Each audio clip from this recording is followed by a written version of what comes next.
Can we talk? I I don't don't want want to to talk. I can't. I won't. I tried. Don't make me. Don't start. Don't bother. I want more. I want less. Want what? Talk to him. Talk to her. About nothing. About time. Sucks. It hurts. It lingers.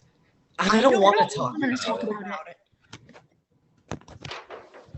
Oh, Kyle. Good to see you again. My parents actually pay someone to sit in a chair and listen to me talk. Well, the joke's on them. It's my therapist that likes to talk. A lot. What she doesn't like to do is listen. When I told her that Dad would rather go hunting than spend time with me, she launched into this long, boring story about how she hit a moose with her car and almost died. When I told her that Mom sleeps all the time, she spent the next half hour complaining about her mattress. I couldn't take it anymore. I told her I was done wasting my breath. Okay, let's take this from a different angle. Why don't you try drawing your feelings? What? Go ahead. It seemed ridiculous, but what doesn't? So I drew.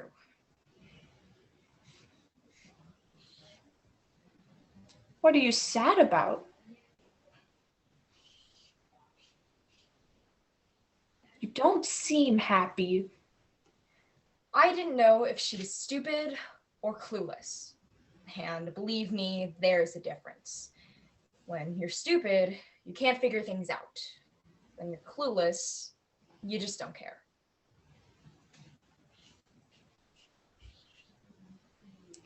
Are you constipated? Turns out she was both. Why are you angry? Wasn't that her job to figure it out?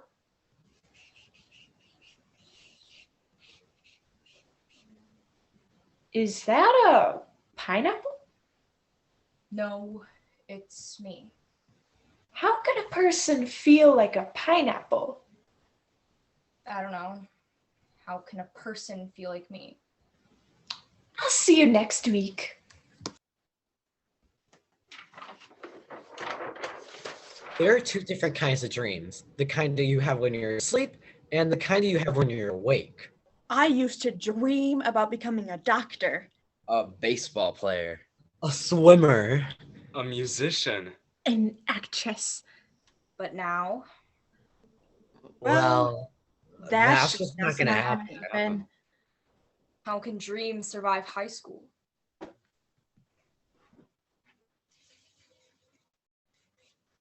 Point A, point B.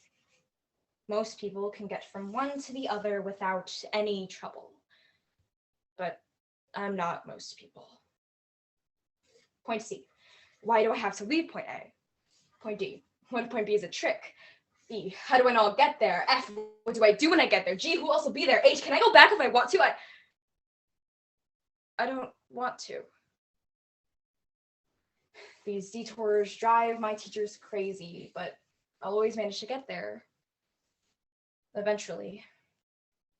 Unfortunately, teachers don't have much patience for eventually. By the time I finally get from point A to point B, everyone else has left me behind. So I ask myself, what's the point? Do these pants make me look fat? Am I fat? Where did this come from? You think anyone's gonna notice? This is the kind of chatter you hear in the hallways. I dye my hair. Should I cut my bangs? Will it make me stand out? How can I fit in? Is everyone looking at me? Why is everyone looking at me? Stop looking at me! The human body comes in all different shapes and sizes. Some people have large feet. Others have tiny hands. And that's just the beginning. Once you start looking, the list never ends. Short legs, long necks, wide hips, skinny knees, fat tummies, flat chests, round noses, little eyes. Well, I'm no different. I have just enough differences to make me exactly like everyone else. But if I were to change one thing about my body, it would be my ears. I'd make them smaller. Then I wouldn't have to listen to everyone talk about their short legs, long necks, wide hips, skinny knees, and on and on. It's not like they're actually talking to me anyway. Good morning, class. Happy Valentine's Day. Happy Happy Valentine's Day. Valentine's Day. I thought we could all use a little more positivity in our lives, so today we're making Valentines to give one another. How could Miss Freeman possibly think it's a good idea that the whole class should exchange Valentines?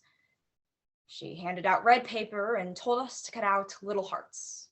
She showed us how to fold the paper in half so that we only had to cut out one side of each heart.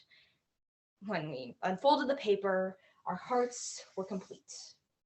After we covered our hearts with lace and glitter, it was time to pass them out. Katie has long red hair and perfect teeth, so she got 1,000,000. Benjamin knows how to dunk a basketball, so his desk was covered. I'm pretty much invisible, so I only got one Valentine, and it was from Miss Freeman. She didn't say it, but I guess she didn't want me to go home with half a heart.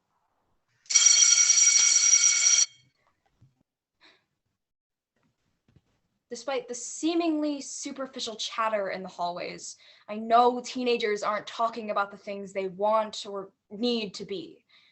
Sometimes I'll hear a whisper of some real talk, but it's always in whispers and dissipates quickly.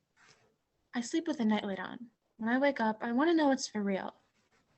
People talk about seeing the light at the end of the tunnel. The light must be God, but why is there a tunnel? Is it like unplugging the TV? Does heaven exist? I don't know what I believe. What do you believe? Are you afraid? Is it quick? Does it hurt? I'm not ready. I'm afraid of the dark. Don't turn out the light. Not yet. I knew I couldn't be the only one with these questions. I didn't know where else to go.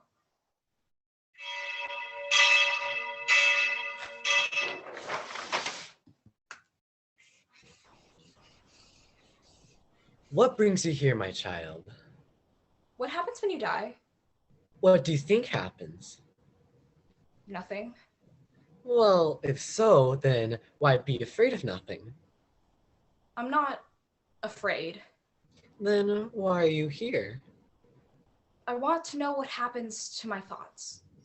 Your thoughts? My ideas, opinions, dreams. Do they just disappear? As if I never had them?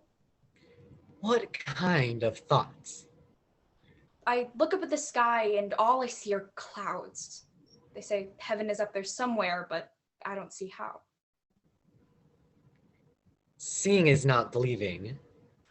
But if heaven is as wonderful as everyone says it is, how could it possibly fit in the sky? The sky is endless. Everything ends. Not everything. Life ends. Then what? Your soul lives on forever. My thoughts too? I believe so. Oh. What's wrong? So when I die, I'll still look up at the sky and see nothing but clouds? That's kind of disappointing. Is there anything else you would like to talk about? No.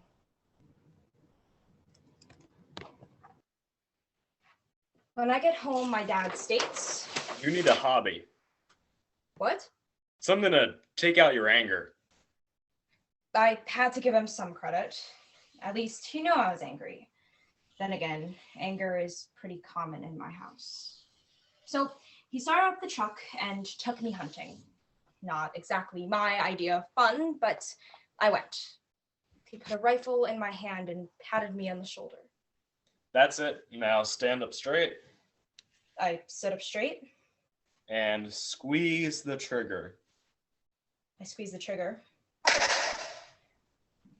My ears rang. My hands vibrated. I smelled burning. Good, good. This time, don't forget to aim. I aimed.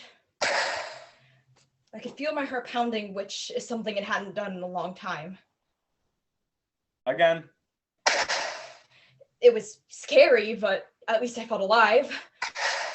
Unlike most days. Most days, I just wanted to run. Wanted to hide.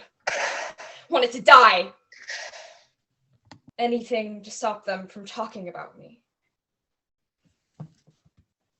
First of all, Kyle is a boy's name. Whose parents would do that?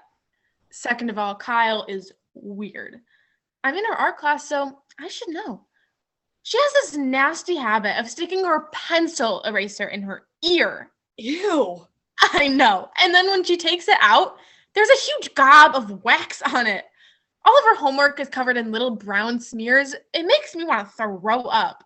That is so disgusting. I have no idea why Kyle is the way she is. What I do know is that she's the worst big sister ever. My entire life has been Kyle this and Kyle that. God forbid we upset poor little Kyle. Just once, I like to be the center of attention, but that's pretty much impossible when everything revolves around her. If you ask me, Kyle worries too much. That girl needs to take a chill pill. We're neighbors, and when we were kids, she'd come over and we'd play board games or whatever. She always insisted that we played exactly how the rules were stated and had the rulebook right next to her the entire time, consulting it. That's weird. I know. And when something was even a little off, she'd freak out. We never actually finished a game because my mom had to console her. We stopped having her come around after a while. I dated Kyle. Not my proudest moment, but I had to start somewhere. I mean, it wasn't all that bad. She was nice enough. We went to dances. She brought me presents. But she was too nice. You know what I mean? Kyle never tried to kiss me, not even once. I mean, she held my hand a few times, but that's only because she's afraid of the dark. I think she thinks that we're still friends. I have no idea where she got that impression. Kyle is not my friend. Are you joking? No way. Have you seen the way Kyle dresses? I mean, does she know what she looks like? Kyle is a lot to handle. Why do I always get stuck with Kyle? I want to go near Kyle with a 10-foot pole. What is Kyle's problem? Poor, pathetic Kyle. Kyle, Kyle, Kyle. Wait, Kyle who? Enough already! I couldn't take it anymore. They weren't talking behind my back. They were stabbing it. I got their own problems and they all got their own problems, their own insecurities, and their own negative thoughts, and they were taking out their frustration on the one person who would have listened. They were doing everything except what they should have been doing. Reaching out, talk, and nobody was saying anything. All I heard was noise. Nobody was saying anything real. I didn't know how to make it stop, so I did what I had to do. What else could I do? Right in the middle of my own story, with so much left to say, I closed the book.